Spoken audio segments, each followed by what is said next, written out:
ฉั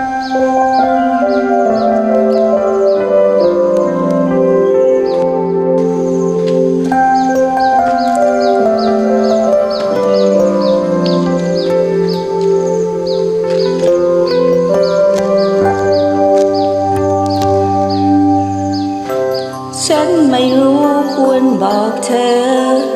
ว่ายังไงสำหรับใจที่ให้ฉันเข้าใจรู้สึกดีเช่นเดียวกันถึงแม้ว่ามันไม่ใช่อย่างนี้สิ่งที่ฉันให้เธอได้คือหวังดีอยากให้เธอได้มีทุกสิ่ง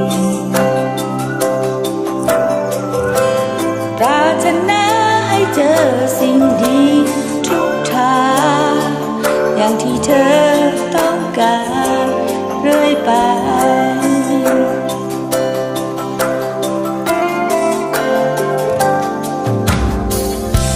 เพราะชีวิตมีเรื่องราว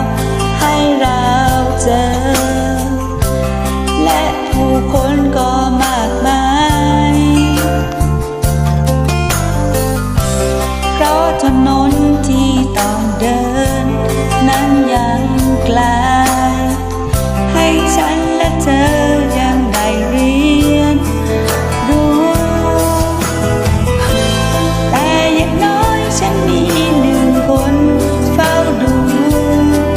และจะคอยช่วยเป็นแรงใจอธิษฐานในวันเธอพบใครที่มีใจสวยงามเหมือนเธอ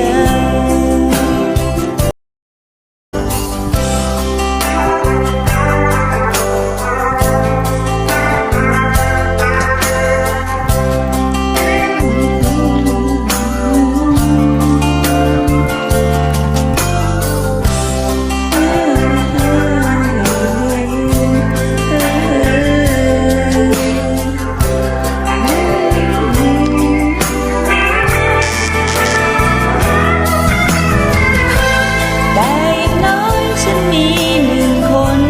เฝ้าดูและจะคอยช่วยเป็นแรงใจ